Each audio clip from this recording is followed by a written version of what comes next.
Bom, meu assunto de hoje vai ser a matéria de capa da revista Veja dessa semana, a anatomia da corrupção. Vários estudos feitos pela Polícia Federal mostraram como os espertalhões desviam e desperdiçam o suado dinheiro dos brasileiros, dos pagadores de impostos no Brasil. E esse superfaturamento legal mesmo, né, muitas vezes com licitações, o processo lícito, digamos assim, legal, dentro das regras do jogo, porém, obviamente, superfaturados, estimou aqui até 145% do valor acima do que seria numa situação normal, sem esse superfaturamento. Eu acho, modéstia à parte, que isso está muito subestimado.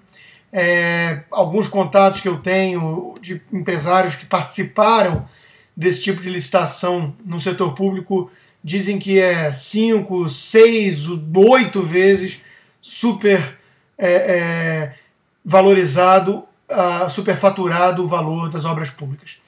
E por que acontece isso, né? Muitas pessoas são ingênuas, são inocentes e acham que isso é um problema que diz respeito apenas às pessoas que estão no poder, né? A forma de pensar dessas pessoas ingênuas é mais ou menos assim: se ao menos eu estivesse lá, ou se ao menos alguém sério e honesto estivesse lá no poder, com a caneta poderosa na mão, quantas maravilhas não poderiam fazer, hospitais, escolas decentes e tudo com o dinheiro contadinho de forma responsável, né? Isso não passa de uma grande utopia, de uma grande balela, porque não é assim que funciona.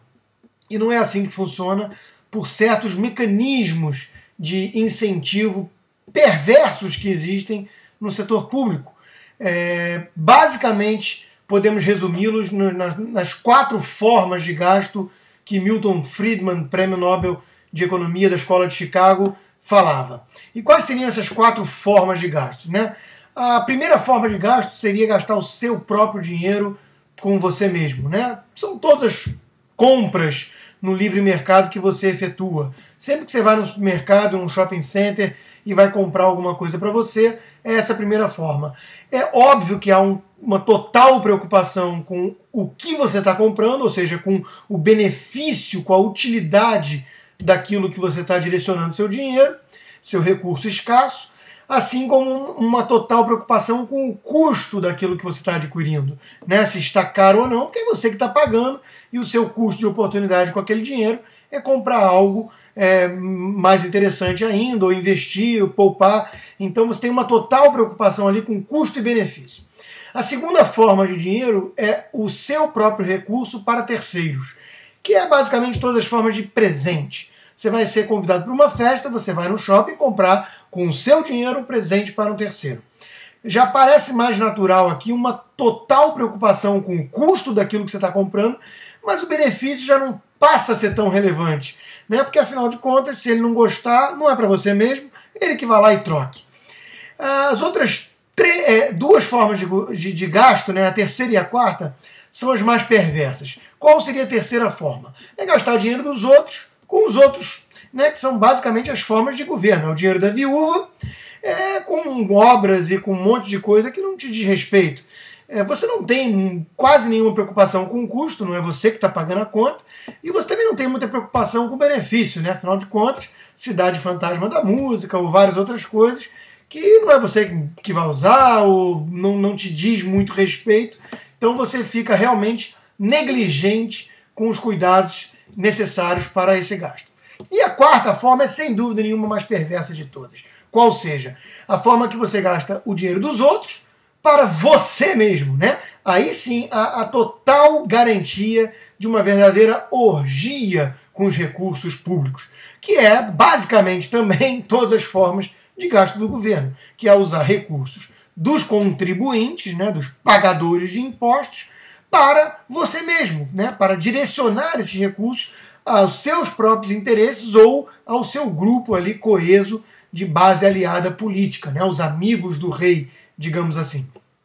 Então, quando você entende isso, fica muito evidente, fica muito mais claro por que há, então, essa corrupção tremenda em países que concentram em demasia os recursos no setor público, né? Quando você tem o governo responsável por quase 40% dos gastos na economia, e quando você tem uma concentração desses gastos na esfera federal ou cada vez mais concentrado em Brasília, é natural, é óbvio que você vai ter uma total orgia com esses recursos, um total desperdício, e a corrupção vai ser o sintoma mais evidente desse modelo clientelista, corporativista, patrimonialista de governo.